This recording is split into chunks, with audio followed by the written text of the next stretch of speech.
Welcome to Wine with Harriet. This is the first in our set, and this is an introduction to tasting white wines. I'm Harriet Tindal. I'm a Master of Wine, which means I've just studied an awful lot to get one of the most recognised titles in the world of wine. There's 419 of us in the world. I think there's about 7 or 8 active in Ireland at the moment. So I'm quite proud of it, but wine is wonderful and we all have to start somewhere. And I'm actually kind of jealous of people who are starting at the beginning because there's so much to discover. I'm in the middle of my journey and I'm really looking forward to discovering more and more throughout life. So hopefully you come away from today really wanting to learn more and knowing that little bit more as well. If you have any questions or you would like to order any of the wines you've tried today, obviously just come through us at Searsons, www.searsons.com, or contact us on any social media channel. I'm on Instagram at Harriet Tindal. But let's not waste time. Let's get straight into how to taste. So how do you taste? Why do we taste? First of all, we taste to see if a wine is clean and good and enjoyable. So by doing that, you have a look at the wine first. So we'll use the Pinot Grigio, which is the first wine I have in my glass. And you have a look and you see if it's clear and bright. There are some wines that are made with minimum intervention, and these wines are generally have a little bit of protein haze or a little bit of cloudiness. But if you're buying these wines, you'll have a fair indication from the label or from the shop where you buy them that they're a more natural type of wine. So you can expect a bit of cloudiness. But these are more commercial examples, and commercial isn't a bad thing in any way. It just means that they will have been fined and filtered to be star bright by the end result. And so you look in your glass and you just see a beautiful, cloud-free, bright wine. So having a look at your wine is important, but misconception that people have is that you can tell more by the colour than you actually can. You can tell very little by the colour, you can tell very little by the legs on the glass. So don't spend too much time looking at the wine. I'm guessing you guys probably, hopefully don't. Okay, so the next part of tasting is the aroma of the wine.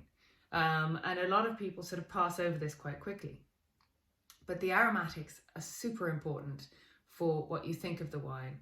And if you are looking at tasting and learning a bit more about tasting, it's worth having a little notebook that you can write your notes in each time you taste a wine. You might never refer to them again, but it gives you a way of taking down notes in a structured fashion, and means that you might take more from each tasting. So we're going to have a look at the Pinot Grigio in our glass. In fact, we're going to have a look at all 3 wines together. So if you can put your wines, maybe press pause and put your wines, your 3 samples into 3 glasses, and then you can compare and contrast. We're starting with the Pinot Grigio, then we're going on to the Macon Salutre, and then the Marcus Molitor Riesling. The reason we're leaving the Riesling to the end is because it has a little bit of residual sugar, and tasting a dry wine after one with residual sugar makes it taste more austere and a little bit bitter. So we don't want that. Tasting order is important in wine. It's not the be all and end all though. If you need to cleanse your palate, you can have a bit of sparkling wine if you're at tasting, or a little bit of bread. So I'd go for the sparkling wine option personally, but you know, if it was there. Okay, so here we go. So I'm going to smell these wines. They have been sitting here collecting aromas in the glass. So perhaps if your wines have sat there for a little while, don't swirl them as such yet, because the aromatics will have collected in the glass. And you can see with the glass that mine have a slightly narrower rim. And that is beneficial because it means that the aromatics collect in the glass. So I would recommend getting some glasses like that if you only have ones that just get wider as they go up, because you do get a lot more from a glass that can collect aromatics. We do have a video on glasses and the different shapes with the structure of the glass, and it does make a difference. It's not just a sort of myth that was made up by a glass manufacturer. So you can find that on Searson's in the video section, I think, hopefully. So we got the Pinot Grigio. Let's give it a smell. And when you're smelling and tasting, you might feel a little bit aware of what you're doing, or other people watching. No one cares what you look like tasting, because generally if you're tasting with someone else. So if you put your nose right in and have a good smell, and if you're not getting much to begin with, and this is quite a subtle, delicate wine, Pinot Grigio is known for its more delicate flavours and aromas, you can give it a good swirl. So swirling isn't just to look like a professional. Swirling is so that you can release those aromatics, because they blend with oxygen in the air, and the aromatic compounds are made volatile. They're in the bottle, they're not volatile, but the minute they come into contact with air, they're volatile and they rush out of the glass. So give it a good swirl, and that releases these aromatic compounds. So put your nose in the glass and give it a good smell. So you're getting a bit of lemon, a bit of apple. Very, very simple primary fruit. Primary fruit comes directly from the grape. It hasn't evolved over time. It's from a relatively young wine. So if you're getting a lot of primary fruit, you're looking at sort of a young wine that's relatively simple in nature at the moment. Okay, so we'll smell the second wine in our glass, which is the Macon Salutre, which is from the Maconnais in Burgundy. And we all think of very special wines when we think of Burgundy. This one is quite different, and I did what I said not to do, which was swirl the glass before I smelt it, but there we go. We're getting more stone fruit, more peach. It's almost a little bit riper. It smells a little bit stronger, a little bit more concentrated. So you think perhaps it's from a warmer region, and you could be right there. We'll discuss that when we go into the wines.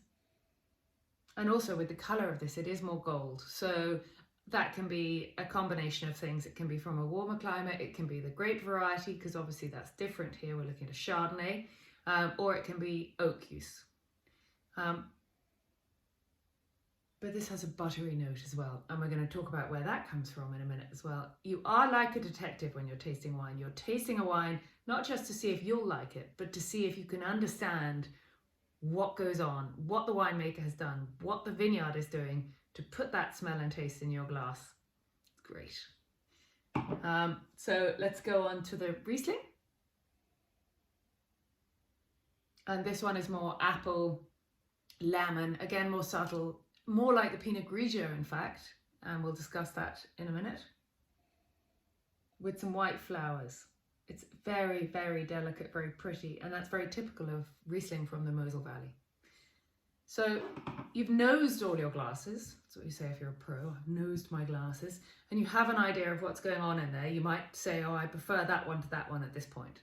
So if you're taking notes, it's a good idea to have a little sort of note for each wine. And if you want to press pause here and go and start taking notes so that you can go back and have a look at how your thoughts on the nose differed to your thoughts on the palate, go for it. But if you're just having fun here, you can forget about that and do it the next time.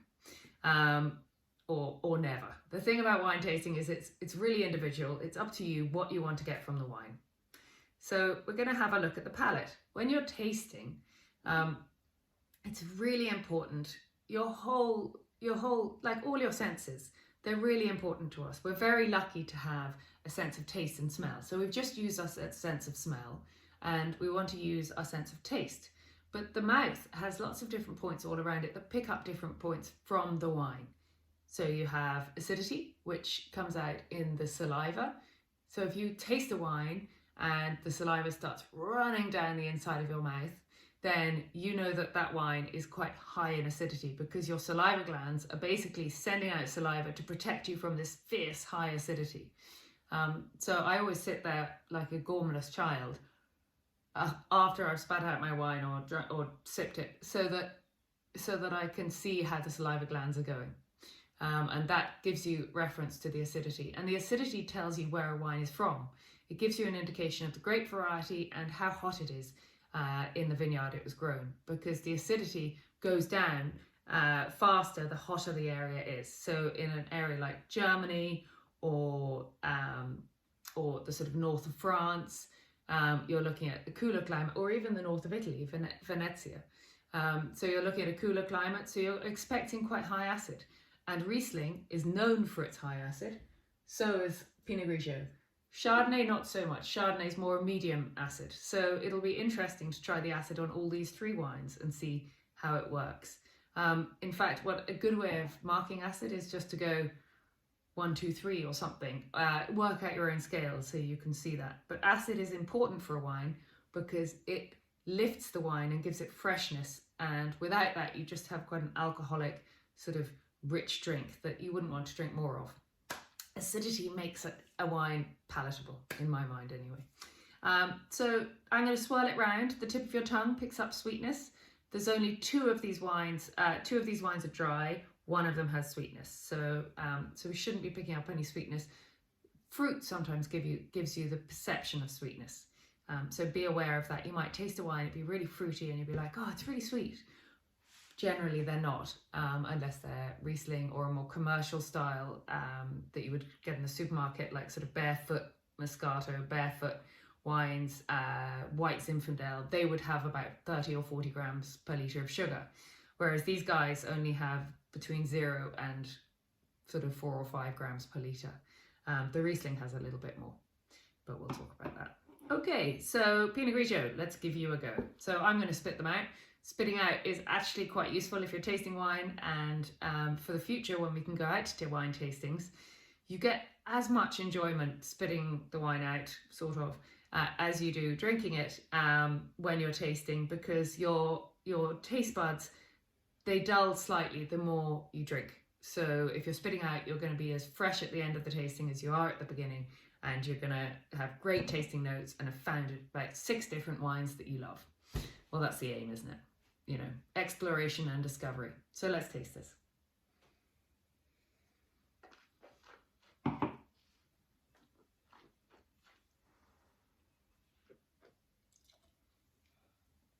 Okay.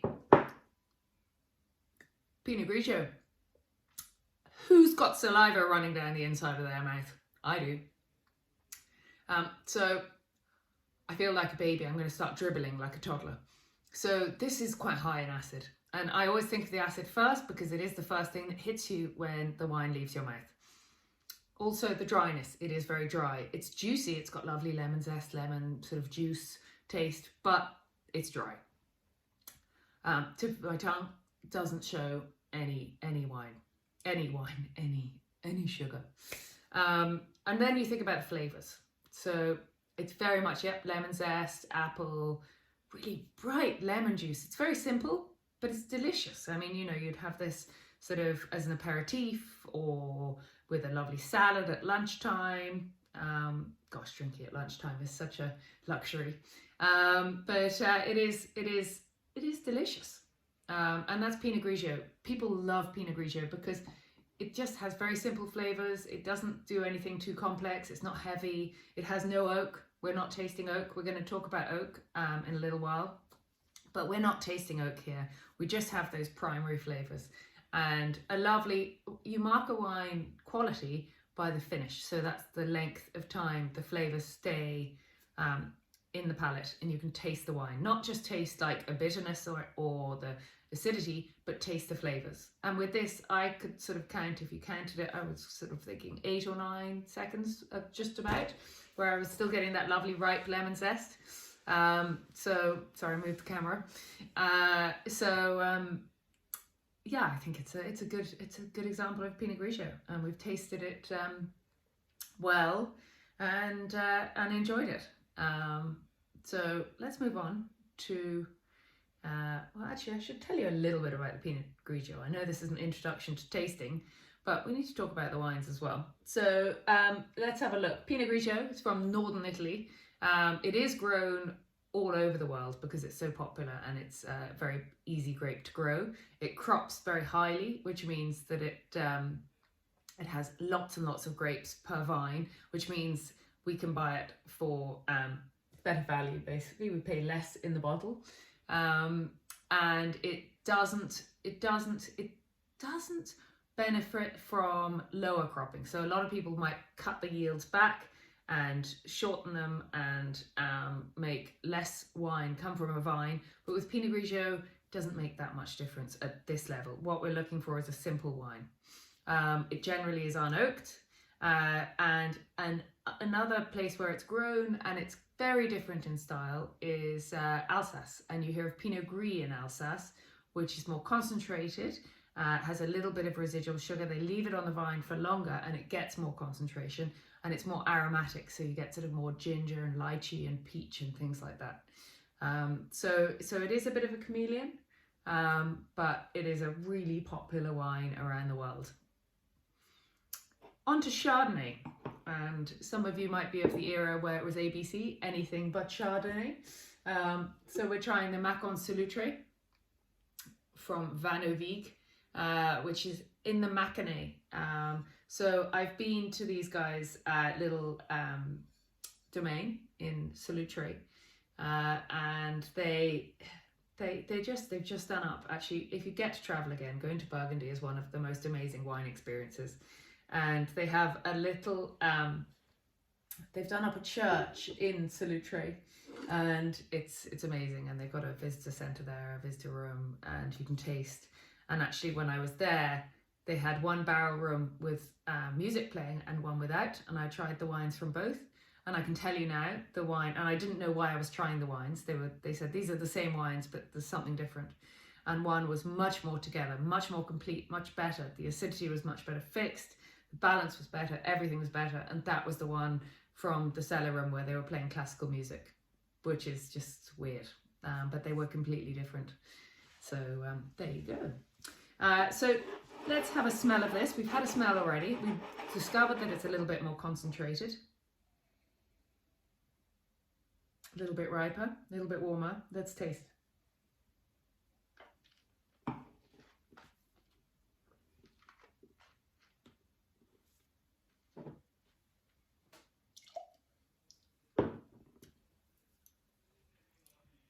I'm doing my homeless thing again.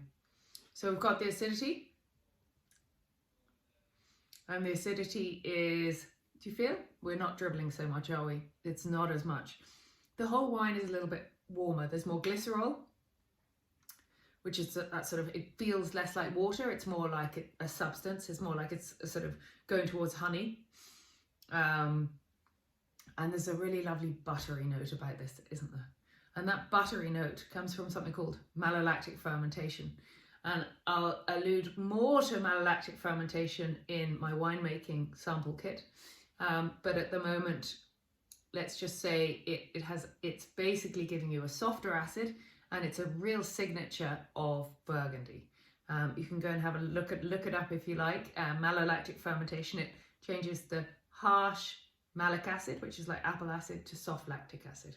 And it has byproduct of buttery notes. Yeah, we're getting more peach, a little bit of green apple, but it's lovely. You can see this as wine that would be more suited to food. It has a more density about it, more weight, and it evolves with a little bit of honey on the finish. At this point, guys, if you are tasting together, maybe pause the video and taste the wines and go back to the first wine and see what you think the differences are. Because they're quite different wines, different grape varieties obviously, but made in different ways. This Macon as well has been spent some time in larger, older oak barrels, and that allows an ingress of oxygen, which gives you more complexity and more texture on the palate as well. It could have a little bit of vanilla in there as well, which suggests a small bit of newer French oak, which adds another layer of complexity on, and that's known as a secondary flavour because it comes from a winemaking activity. Tertiary is when the wine is a little bit older and you're getting tobacco or smoke, or in the case of white wines, honey, or sort of something more evolutionary like that. So press pause, have a chat about the wines, and come back to me. I'm moving on to the Marcus Molitor Haus Klosterberg. So here we go. This is Haus Klosterberg, And you can see the Riesling old-fashioned bottle. This might put some people off rather than like ABC, anything but Chardonnay. But again, like with Chardonnay, the style has evolved, moved on, and sort of the distinct medium sweet lackluster wines from Riesling, from Germany, of the past are still around, but we don't have those. They've pulled their socks up. They've realised that to produce decent wine, have a good market, they need to work a little bit harder. And people are looking for complexity in their wines, which is good. That's why we're here, learning more about wine, because we want to know which wines to go for and why. Okay, so having a look at the Riesling. I love the colour of Riesling. If you have a look in your glass, there's a really green tinge to this. It's just fantastic. It's a sort of lemon green. And Riesling is an international grape variety, but obviously its origins are mainly in Germany. It's high in acid. It generally doesn't go very well with oak. It's known as a semi-aromatic variety, which means it has some lovely sort of floral aromatics depending on where it's grown. It can produce so many different types of wine. Dry, medium dry, sweet, medium sweet, sparkling, botrytized. Again, that's one for another sample set. Botrytized are those super sweet wines that you get through concentration of the sugars in the wine. So let's smell this again. Some of these wines you'll find when they've been sitting in the glass will have gathered a few more aromatics, and this one definitely has. It's still got that delicate white flower, lime blossom kind of note, but it's also got some apple and a little bit of peach in there as well. This is the 2019 vintage. All of these wines are very young. The Pinot Grigio is 2020, Macon Salutre 2018, and Marcus Molitor House Klosterberg Riesling 2019. So all of them, they're more sort of they're better enjoyed while they're young. They don't need age. Pinot Grigio, you really wouldn't want to buy sort of everyday drinking Pinot Grigio that was more than 2 years old. Macon Salutre can stand up a little bit more and actually get some lovely complexity from a little bit of time, but it's meant to be drunk now. And Riesling is super age worthy. It is amazing. It can last 20 or 30 years. But the House Klosterberg from Marcus Molitor is a blend of his different vineyards, and it's made for enjoying now. And that's why it's more accessible on its price point. So let's taste this if you haven't already.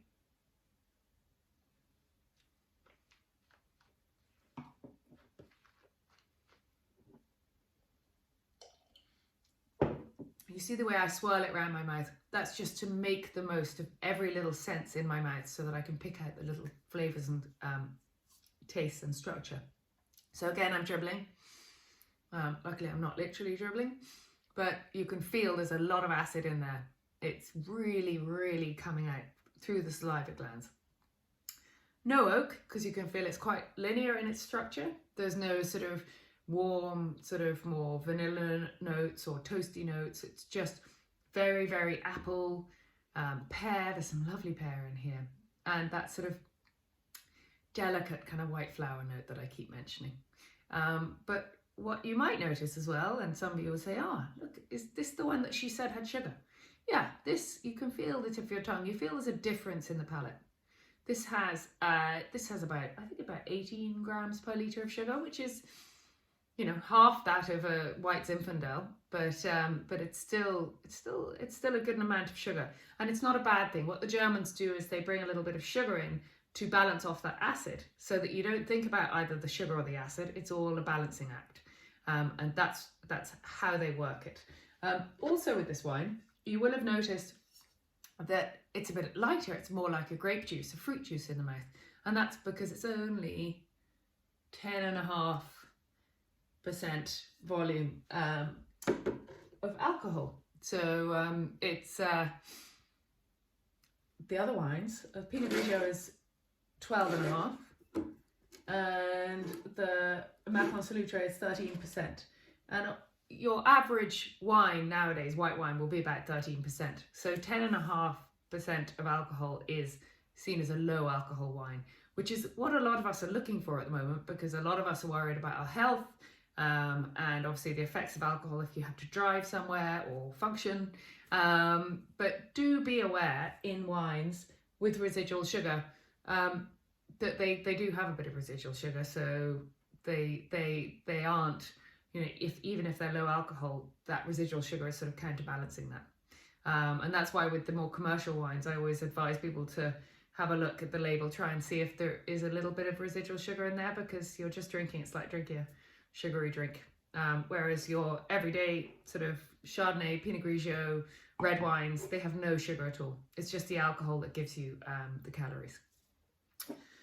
So that's why Skinny Prosecco, I think you might have heard of that brand. I mean, it was a little bit of a fallacy because you had about 18 grams per litre of sugar in it. So it wasn't that skinny. So we've tasted this. Have we tasted this? I think we have. Talking about Skinny Prosecco, lost my train of thought, the joys of being a mother. But so it's lovely. You've got the lower alcohol, you've got the juiciness, the floral notes, you've got no oak. I'm still tasting it as well. I'm getting a really lovely honeysuckle kind of note that's giving me just that complexity and that just lift.